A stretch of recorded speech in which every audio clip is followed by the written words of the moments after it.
Okay, so last time we ended off with the recursive formulas for the outstanding balance at the end of each period, with the meaning of OB0, the outstanding balance at the end of period 0, which doesn't make much sense. Strictly speaking, that is just how much the loan is worth. That's how much you owe when you take out the loan. Okay, so remember, we had the following formulas. You can go to the previous video on the explanation of these formulas.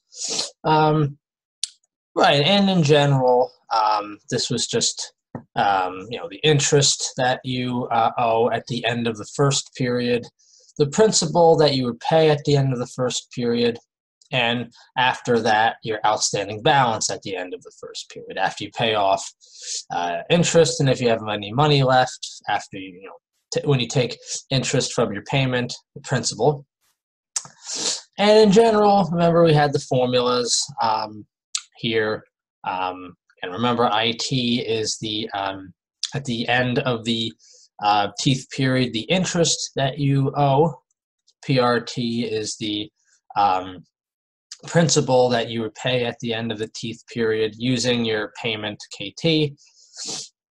And last but not least, after all that, after you pay off interest, and after you chip away at principal, at the end of the teeth period, OBT is how much you still owe. Okay. And again, OB0 is L. Right. So yeah, for a much more in-depth description of all these, go to the previous video where we deal with amortization tables and using this formula or these formulas in concrete examples and in tables. We create an amortization table. I think I did 2 examples of that. But anyway, so right, so this is unfortunate because it's recursive. In order to get OBT, you have to know OBT minus 1. In order to know OBT minus 1, you need to know OBT minus 2, et cetera, et cetera, et cetera. And, well, you, of course, need to know PRT. KT is usually given. But to get PRT, you need to get OBT minus 1. So basically, one way or another, in order to get OBT, you need to know the outstanding balance at the end of all periods before T if you're going to plug into this inductive formula. Okay? And in general, if you're even just doing that, it's a mess.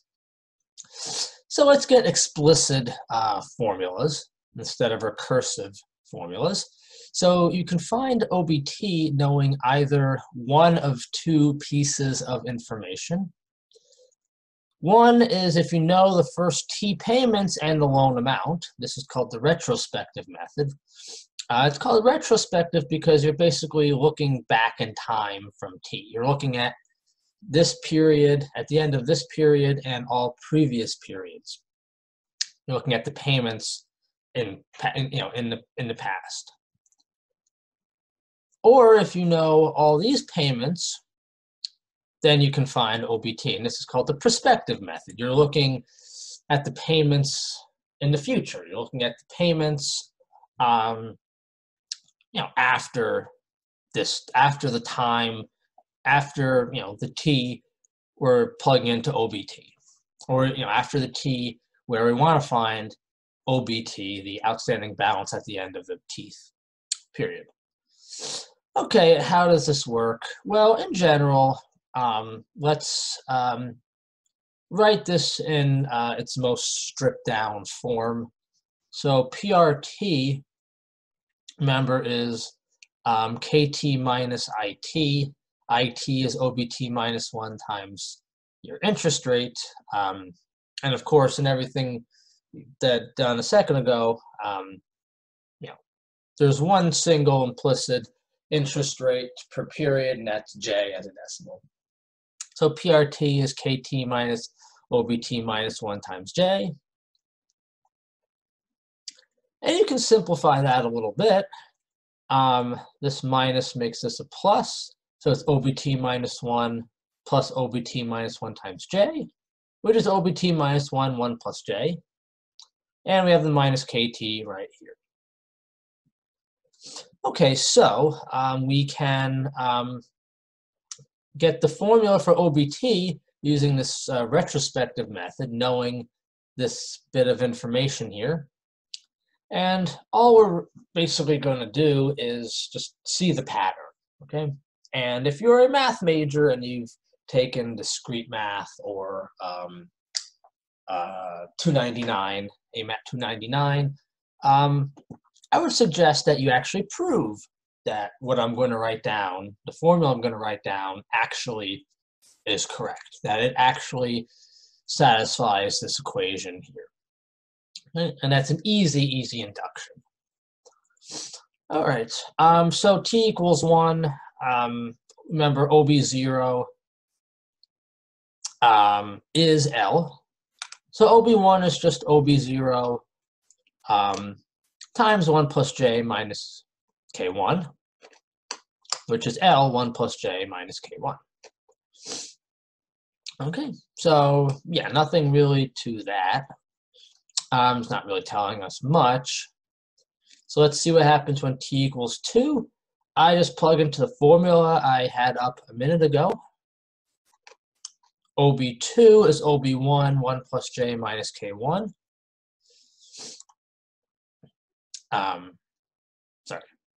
OB2 is OB1, 1 plus j minus K2. K equals 2. Sorry, t equals 2. K is not necessarily 2. T equals 2. So OB2 is OB1, 1 plus j minus K2. Okay. But we can plug in for OB1. OB1 is L 1 plus j minus K1. So distribute the 1 plus j. We get L 1 plus j squared minus K1, 1 plus j minus K2. Now I'm going to do one more, t equals 3, and you can see the pattern from there. Again, just take the formula we have here, plug in t equals 3. OB3 is OB2, 1 plus j minus K3. Right, so we got OB2, 1 plus j minus K3. Well, I know what OB2 is. It's this here. So I'm just going to take this, plug it into here, distribute the 1 plus j, and we get L 1 plus j cubed minus K1, 1 plus j squared minus K2, 1 plus j minus K3. Okay. And in general, that's going to be the pattern. So the pattern is going to be whatever t is, we start off with L 1 plus j to the t, and then we keep subtracting 1 from the exponents until we get no exponent, and we keep adding 1 to the t in kt. So it's 1, K1, K2, K3. Okay? So in general, that's exactly what we're doing. We start off, whatever t is, it's L1 plus j to the t, and then we keep knocking off an exponent until we get no exponent, or exponent of 0. And then it's K1, K2, all the way to Kt minus 1, Kt. Okay? And I should mention that if you've taken discrete math, this is a difference equation. So we're actually solving the difference equation for the outstanding balance. Okay. Right. And again, if you've taken any kind of proofs course before, check by induction that OBT will be this formula if OB0 is L and OBT is OBT minus 1, 1 plus j minus KT. Right? So a proofs course is not a prerequisite for this course, so I won't exactly grade you on anything like that, but I think it's nice to tie in, proofs into this course, if we can. All right, so yeah, this is kind of a mess here, so you can kind of compact it a little bit into this summation formula. So we start off with T here. We start off with 1 here. So it's here is L equals 1, and here L equals 1. And then we go all the way till we have, well, L equals T minus 1. T minus parentheses T minus 1 is 1. So 1 plus j to the 1 is 1. And then L equals T, it's KT. 1 plus j T minus T is 0. So the exponent of 0 is just gives you KT. All right, so really this is fairly plug and chug. So just do actually the example we started off loans with. And let's find the outstanding balance at the end of the second year. Again, that means after you've paid off interest, and with what's left, you've chipped away, hopefully, at principal. We did an example where your payment doesn't even cover interest, so the interest is capitalized, until the next year. But yeah, okay. So let's see how we do that. So in this example here, we're given that the loan amount is $27, $23, $25, 3 back-to-back yearly payments of $1,000 at the end of each year, 5% interest. Okay, so we have all that information here. 5% interest, $27, $23, $25 is the loan amount. T equals 2. We want to find outstanding balance at the end of the second year. K1 is K2 is 1,000. So we don't care what K3 is because we're just using this retrospective method. We just need what the payments are before at and before K equals 2. Okay. So like I said, it's just plug and chug. This is L, J, T. L equals 1 to T, KL 1 plus J to the T minus L. So it's just 27, 23, 25, 1.05 squared minus the sum L equals 1 to 2, 1,000, 1.05 to the 2 minus L. Okay. So plug in L equals 1 here, 2 minus 1 is 1. Plug in L equals 2. 2 minus 2 is 0. So, yeah, so we get this here is going to be $3,002.38. And subtract these two, we get $952.38. Okay, so you don't really have to check, and usually you can't check it, but it's just a quick review of what's going on. Let's double check that this is correct. This is a 3-year loan, so outstanding balance at the end of the third year better be 0, if this is true. So let's just check it. Okay, so the outstanding balance, again, is your previous outstanding balance minus the principal that you would pay at the end of the third year. Well, the payments are 1,000. You first take care of interest, and at whatever is left is this quantity here. That's the principal that you would pay, and that better also be $952.38. Otherwise, the loan does not end at the end of the third year, and we're saying it does. But lo and behold, you just dump this into a calculator, you do get 0. Okay, so let's look at the prospective method. So the prospective method is actually pretty easy. Most of the work is done already. It's just plugging in for what L is in terms of the payments, and we've already done that. We already know what L is in terms of all the payments. We've had this time diagram before, where this is the cash in, this is the loan, this is what you're getting loaned. Your payments are K1 through Kn, and by definition, the value of the loan, how much you're getting, is the present value of all these payments. Okay. So, right, L is present value of all these payments, K1 new plus K2 new squared plus all the way up to Kn new n. Remember, new is 1 over 1 plus J. J is the per period interest rate.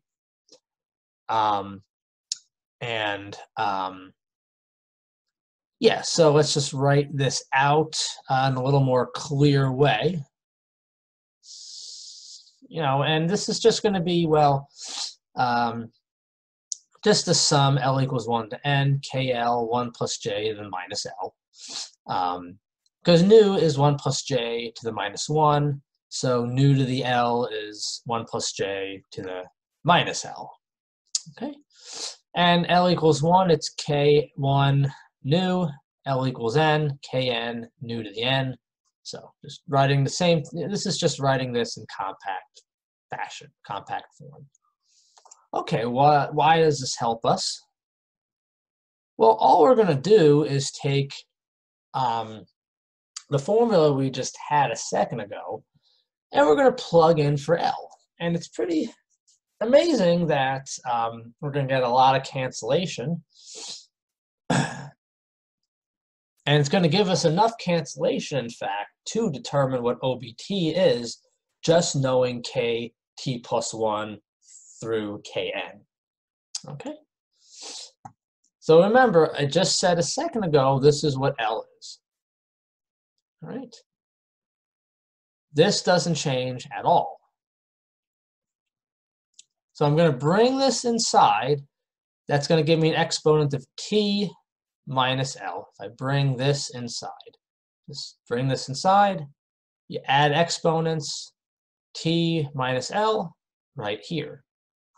Now you'll notice these are literally the same thing. The only difference is this goes from 1 to n, this goes from 1 to t. Remember, t is some date between the loan start and the loan end. At some period t, at the end of some period t, we want to know how much the loan is worth, how much you still owe.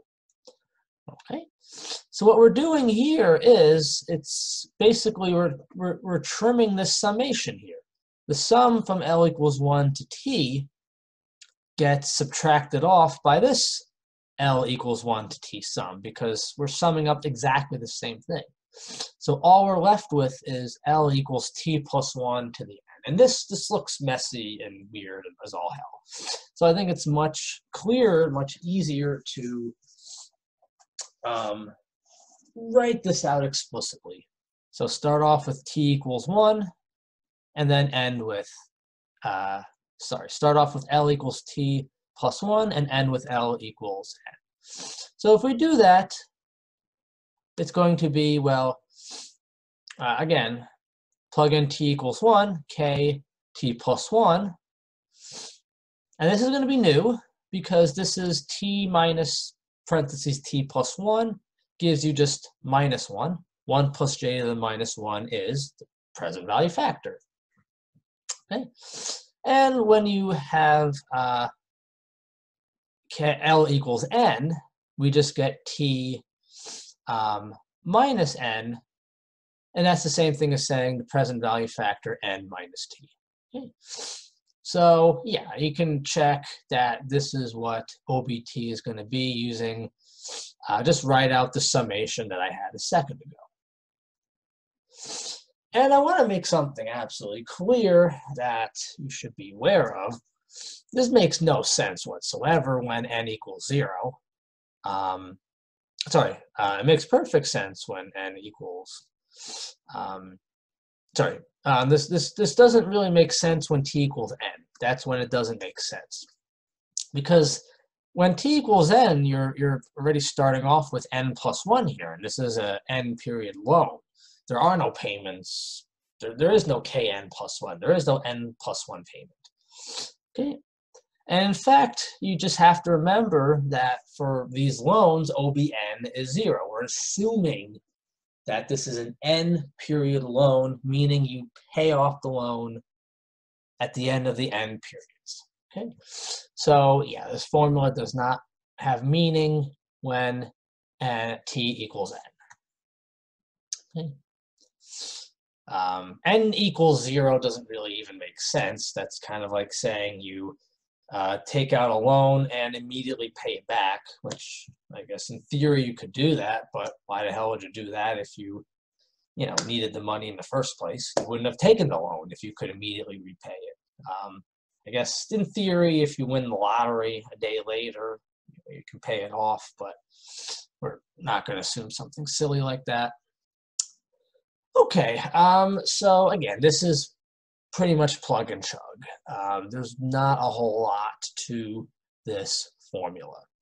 So let's say we have a loan that's repaid by making 10 payments at the end of each year. First 4 payments are $1,000, next 4 payments are $2,000, and the last 2 payments are $3,000 for a total of 10 payments. Let's find the outstanding balance at the end of the 7th year if the effective annual interest rate is 3%. Okay, so one thing I want to make clear is if you really, really wanted to, you could find the loan amount, but the beauty of this prospective method is you don't need it. All we need is the payments after the 7th year. So we need the 8th payment, 9th payment, and 10th payment. We do not need the loan amount. Okay, so yeah, so let's not waste any time in getting that. Okay, so right. So again, this problem, first 4 loan payments are $1,000, next 4 are $2,000, and the last 2 are $3,000. T equals 7. In my formula, J is 3%, 0.03. Remember, I reserve I for the effective annual interest rate, and in my formulas, J is just per period interest rate. So the per period interest rate here is 0.03. So the present value factor is 1/1.03. All right, so just plug and chug. Okay, so it's good to remember the pattern. You start off with t plus 1 here, then you have new, then you just keep adding exponents until you hit, you keep adding 1 to t here until you hit, t equals n, and you keep adding exponents here until, well, you stop. So 8, 9, 10, so we stop at 1, 2, 3. Or strictly speaking, using the formula, n equals 10, t equals 3, so we stop at new to the n minus t, which is 3. Okay. Yeah, I just want to show you the formula again here. It's kn, new n minus t. So here it's k10, present value factor 10 minus 7, t equals 7. So it's k10 new to the third, just like we have here. All right, so yeah, k8 is 2,000, k9 is 3,000, k10 is 3,000. So it's new squared, new cubed. Dump it into the calculator, and yeah, not a whole lot to this problem.